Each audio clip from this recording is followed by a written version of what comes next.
I can edit it. So, so we're the few and the mighty, and I suspect a couple of other people will join us. Judy, hi, and Susan, hi, and Renee is with us tonight. This is my that's her dog. This is my friend and colleague and beloved teacher, Laura Duhan Kaplan, who is on the faculty of the Aleph Rabbinic program, who I learned so much from in my years in the program. The most important thing I might have learned from her was not to hit in class. Which of course is an inside joke, but I love making her laugh. So I'm going to turn things over to you, Reb Laura. We are being recorded, and welcome. Welcome, and you're in Vancouver, which we will be seeing you in a few short months. We're looking forward to it. Photobomb. And yes, Charles, grab your guitar, Charles. You can sing us out at 8:30. Well, thanks so much, and thanks to all of you for being here. I am sure that I have met everyone here at least once, maybe multiple times, and I'm really honored that Mark asked me to join, and I'm really excited that there are people who simply drop in for Jewish spiritual teaching regularly on Wednesdays. So thanks for being here, and we'll teach and learn together. Mark assured me that I could speak about any topic under the sun, so long as it fell loosely within Jewish teaching. And this topic doesn't fall loosely within Jewish teaching, it falls squarely within it. And it's a combination of something I'm working on in preparation for a conference and something that really expresses where my heart is. Because I'm not in the most elevated or elated of moods today after the shooting in Poway, right on the last day of Pesach, and hi Sharon, and the shooting at UNC Charlotte, where I worked for 15 years just yesterday, Yom HaShoah beginning this evening. It is a heavy time. It's a very contentious time in U.S. politics as well as in Canadian politics. So I thought I would engage with a topic that is sort of at the intersection of politics, economic violence and nonviolence, and the book of Vayikra, Leviticus, which is what we are re-entering now after Pesach in the cycle of Torah readings. So I will talk for about 15 more minutes about this topic and then pause for discussion. I do have some notes that I responsibly wrote down so that I could eventually incorporate the parts that are good into my conference presentation. But I'll start with the notes. So some of you may know that I teach at the Vancouver School of Theology, which is an ecumenical Christian seminary on the campus of the University of British Columbia. We are reasonably progressive, and we have programs in Indigenous studies and interreligious studies, as well as Christian studies and preparation for multi-faith chaplaincy. And in addition to teaching Jewish studies, I'm also the director of interreligious studies. When I first came to teach at the Vancouver School of Theology, the dean said, well, what Hebrew Bible elective would you like to teach? And I said, I'd like to teach a course called Learning to Love Leviticus. And she said, any course but that. Because she said, among our student body, this just won't fly. Because most people are a bit prejudiced against the book of Leviticus in English, as we call Vayikra in Hebrew. She said, most people think it is a boring technical manual for ancient priests with a few anti-gay clobber verses. And they really don't want to come to school and pay to immerse themselves in it. Now, she said they do concede that it has one good verse, love your neighbor as yourself, But since Jesus repeated that one, we really don't have to bother with Leviticus. Well, obviously, all of these naysayers need to reread the book of Vayikra, Leviticus, with a slightly more charitable eye, because Vayikra, Leviticus also takes on a lot of important social issues. It champions maternity leave in the ancient world, right? It proposes wonderful reintegration rituals after healing from illness. It alludes to the gendered pay gap, right? An issue which doesn't get taken up again until the daughters of Zelophehad at the end of the book of Bamidbar, Numbers. Through the story of Nadav and Avihu, the book hints that there were some priests who resisted the rigid rules. Vayikra recognizes the concept that leaders themselves can be sinful, and the entire community needs to respond if they are. And most radical of all, maybe it isn't that radical, but according to some political visions, it's radical. The book of Vayikra, Leviticus, opposes extreme economic inequality, right? Vayikra describes the devastating results of extreme economic inequality, and it also explains how to avoid it.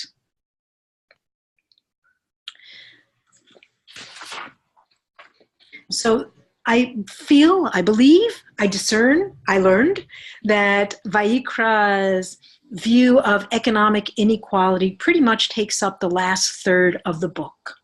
It's in Parshat Kedoshim, Emor, Behar, and Bechukotai. So it really unfolds across the next 4 weeks of reading. Maybe not in a linear order, but we all know that one doesn't have to read Torah in a linear way. In fact, it's best if we tile and layer the different pieces to see the message. Parshat Emor has an important section rehearsing all of the Jewish holidays, the whole cycle of the year. And one of the puzzling things that it says several times is this holiday practice is a chok leolam. It's an eternal rule. And I've puzzled over what that meant. And here's the conclusion that I've come to. The holidays in Parshat Emor follow a seasonal rhythm. And so Emor is teaching us that there is a rhythm to the seasons, right? Based on the Earth's revolution around the sun. And this planetary rhythm is the container for our way of life. As long as we're living life as we know it now, right, these seasonal rhythms will endure. And it turns out, we hear in Parshat Behar, that there are also economic rhythms to Jewish life. And these rhythms are partly related to whether the seasons are unfolding as we expect them to, or whether there are seasonal disruptions like unpredictable weather patterns, devastating natural disasters. So economic rhythms are partly tied to the weather, but they're also tied to social rhythms, the way we organize our societies and the way we care for one another. So in Parshat Behar, we learn for the first time about the sabbatical year, the Shemitah, though it's not called that in the book of Leviticus. It's called that later in Devarim, Deuteronomy. But we learn for the first time about the sabbatical year, and we learn about the Yovel, the Jubilee year, the special economic reset that happens every 7th year, and then that happens in the Yovel, the Jubilee, every 50th year. So here's kind of the social scenario behind that. We're imagining a primarily agricultural society, not primarily wandering shepherds and not primarily urban life, but primarily farms and orchards spread out around the country. So let's imagine that some people have particular economic success because, let's say, the land that their tribe received happens to be particularly fertile. So they make more money than others. And with that money, they buy more land from those who are less successful and need to sell their land for extra cash. So in modern jargon, these successful people will have surplus capital. They have more money than they need. And they share their extra money by employing people, by paying taxes to support the poorest, as the book of Shemot Exodus requires, and also by offering interest-free loans, which the Torah also requires. So these people are, best possible case, giving back to society in these three ways: employing people and paying them on time, paying taxes to support the neediest, and offering interest-free loans. And many people fulfill their legal responsibilities and even go beyond them. We all know that some people do neither of those things. They don't fulfill their legal responsibilities and they don't go beyond them. But let's stick with the optimistic best case scenario. But even the best case scenario is not enough, because people without surplus capital, or in simpler everyday terms, without money in the bank, live from paycheck to paycheck, or even from social assistance event to social assistance event.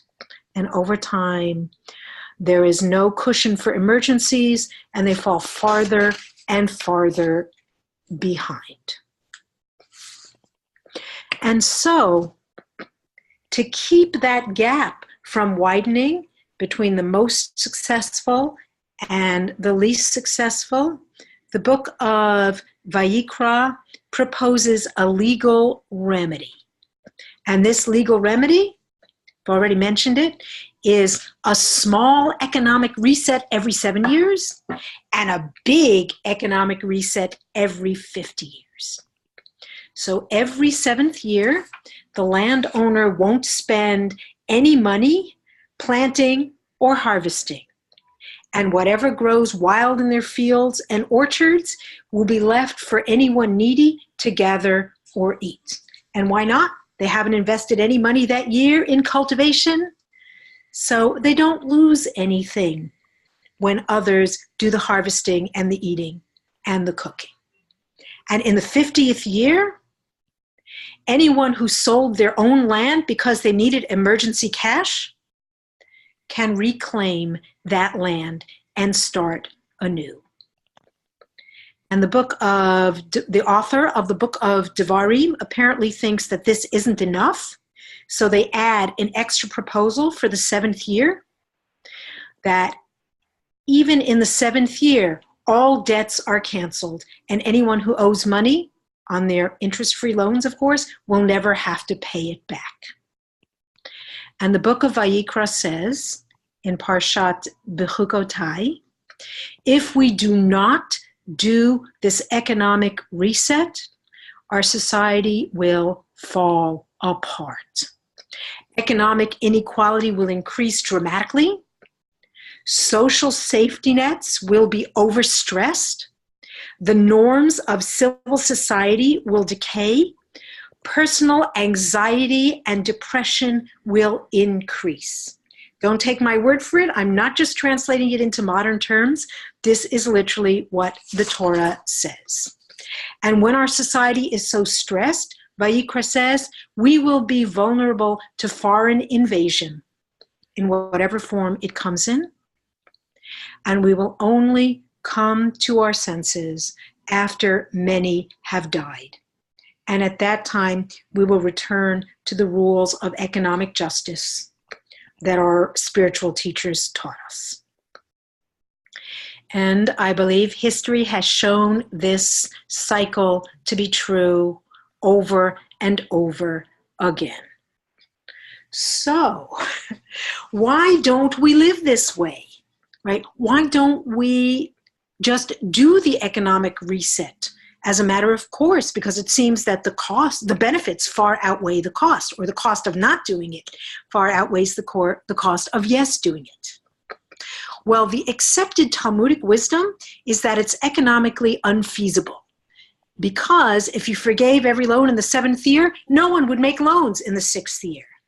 And if you let people get their land back in the 50th year, no one would buy a piece of land in exchange for emergency cash in the 48th or the 49th year. But I think that's not true. I think that's just wrong. And I just speak to my own experience. You see my big bookshelf behind me.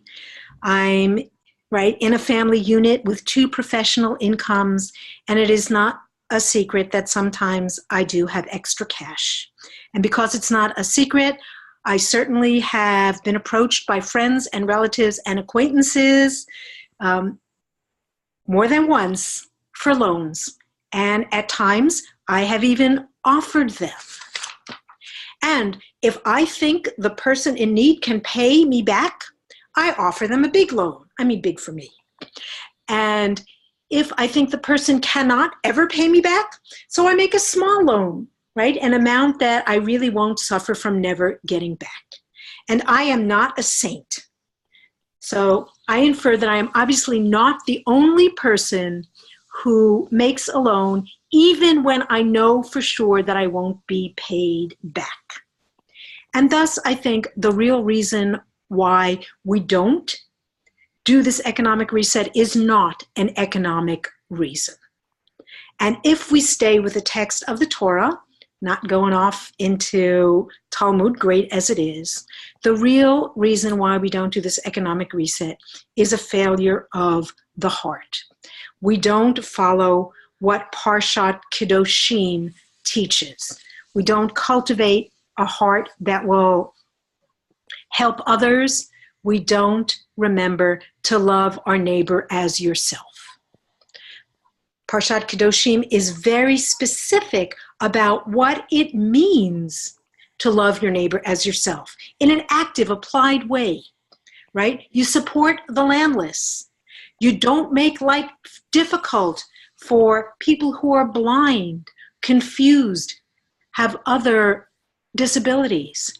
And you regard the immigrant as a citizen along with you. And those are only a few of the concrete ways that the Torah tells us to love our neighbor as ourselves. And why is that so hard to do these days? I believe it's because there is so much discourse in the political sphere that actually teaches hate your neighbor as yourself. The very opposite. Because hate rhetoric teaches that members of Group X don't deserve our respect, and that in fact, we should be glad to see them punished. We should be glad to see them suffer. In fact, we should feel successful if they suffer, like we are somehow protecting what we have. And so, members of the social community, we accept the loss of our own basic social services. We accept losses of civil liberties because we believe that at least we are better off than these other people are, who, by the way, deserve what they're getting. But I believe that this is a trick that acclimates us to the loss of services, to the loss of the basic infrastructure of society, to the loss of the basic civil liberties that we're used to in a democratic society. It gets us used to it, and in the end, these things will happen not just for Group X on the fringe, and then Group, what comes before X? W, closer to the center, and then V, closer to the center, Because in the end, the words of Martin Niemöller are actually quite real and true, even if he never actually said them, First they came for the trade unionists, I wasn't a member of a union, so I didn't speak up. Then they came for the communists. I wasn't a communist, so I didn't speak up. Then they came for the Jews, and I wasn't a Jew, so I didn't speak up. Then they came for me, and there was no one left to speak up. And I feel that speaking up, and not just speaking up, but acting up, is a basic teaching of the Torah. Love your neighbor as yourself. And here's where I will pause, which I had promised in my mind to do at 5:20, and ask for comments, thoughts, whether they are personal, political, textual, philosophical. Please. Well, I have plenty to say, as I always do, but I'm going to leave space for anyone else before I chime in. Sharon, please. I've often contemplated this Jubilee year and the 7th year and thinking it would be a wonderful thing for us to be able to do this in modern society. But it is such a huge leap. And people, in a culture where, no new taxes and don't take my money is just is so prevalent. I mean, how does one move that heavy wheel to change? How does one change the society to see the value for the good of the nation and for the good of society? I just can't see how it can happen. Yeah, instead of responding, I'm just going to hang on to that and see if other people have other things they want to say, and then we'll talk about all of them together. Susan or Judy? Okay. Mark? Susan? Yeah, I just wanted to note a couple of things that appear in the parshiot that you were mentioning. Mm-hmm. One, that the Torah is very clear about all of these things that it's bringing to the front, which is that when you enter the land, this is what you should, this is how to construct your society. I say that because we could drash about what that means when you enter the land. Another thing is also the whole issue of prose bowl, which you alluded to, and what I'm talking about is the understandable reluctance of people with money to lend money to anyone closing, when you're closing in on that time of all debts being excused. And so the rabbis recognized, was it an imperfection? Well, I'm going to ask the question, an imperfection in the Torah itself, because people can't live up to this. And so that's where I'm going with my question, which is as much of an observance of anything than anything, which is living up to all of this. And the question for you, Laura, is working in a multi-religious seminary. What do people make of the fact that the Bible says one thing, and people behave much, much differently? And I'm alluding to those to the right end of the political spectrum, who pick and choose their Torah readings. I mean, let's face it, we all do. But is there discussion at VTS about this issue of not practicing what we preach, not practicing what God's word is? Dibarti. Shamati. Renee? So I'll go in backwards order. First, of course, we talk all the time about, number one, the fact that spiritual teaching sets out an ideal for people to work toward in a lifelong journey, but we also talk even more about a shared belief across everyone who participates in the seminary that the job of religion and spiritual teachers is to resist some of the dominant economic and political trends in the world, and to provide a different ethical perspective. And I think that suffuses all of our teaching, which is one of the reasons why, we have an Indigenous Studies program, because Indigenous reconciliation is the #1 human rights issue in Canada today. So we absolutely believe that we should be teaching specifically about things people are not doing. So we share that view.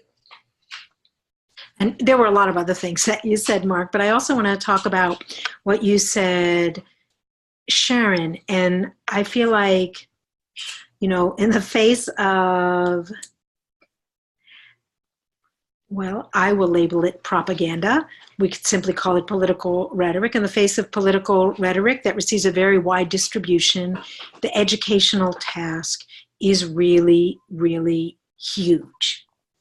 So, for example, no new taxes doesn't really mean no new taxes, right? Because no new taxes really means that things that we had expected our taxes to pay for, particularly for the neediest among us, will be withdrawn. And thus they actually result in huge taxes on people who can least pay them. So people, again, this is come to understand that very gradually. It's just like Vayikra says, we don't really understand what we have been buying into until much damage is done. So the educational task is huge. But I also feel like, and like I have verse by verse proof text of this, but not at my fingertips, I feel like Torah teaches that we need to respond to, let's say, economic inequality and the needs of people who have less than we do, whatever level we are at. We need to have a three-pronged approach.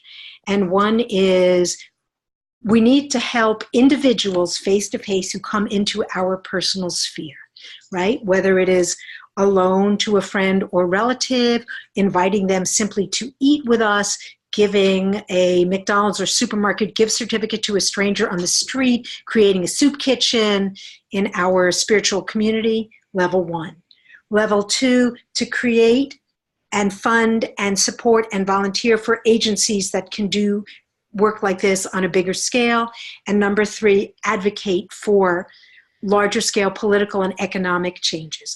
Maybe not a total social transformation, but maybe one little change in a law that makes borrowing easier, just as an example. So I think that even an incremental change is in keeping with Jewish teaching.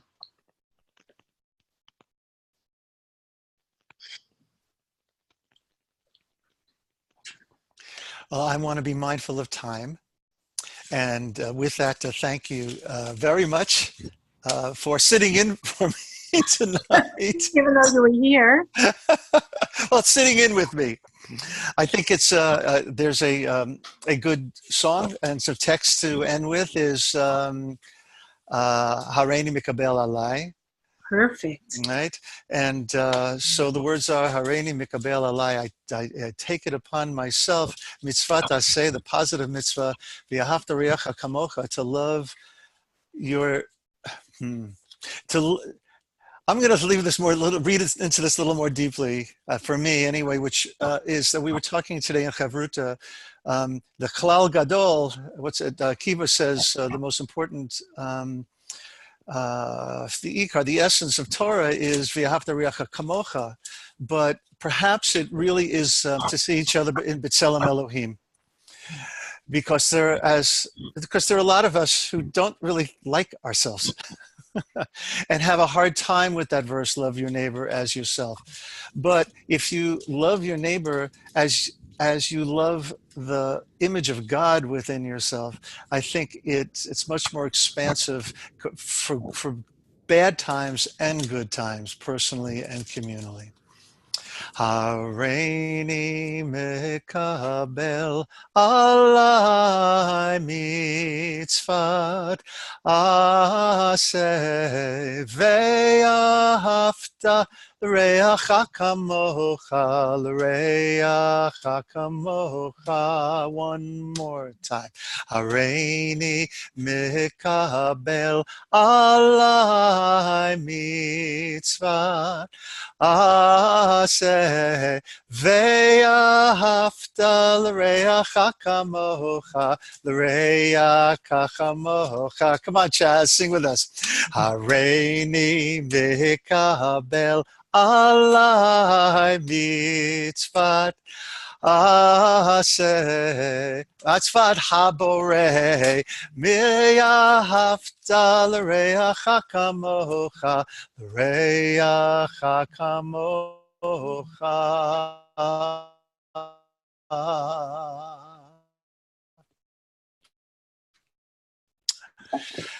Well, thank you, Rev. Laura, Oh, for thank your you. sweet teaching and reminders of what Vayikra, the book of Leviticus, has to offer us, even with all of its difficulty and misunderstanding of, bar mitzvah kids. So, oh, Vayikra, boring, but not so, for sure, not so. It's a roadmap, a part of the larger one. God bless everyone. Thank you for being with us tonight. Next week's Jump in the Mosh Pit, I will be returning. You didn't really see me. And Laura, see you soon. See you soon. Good night, everyone. Bye. Thank you. Bye-bye.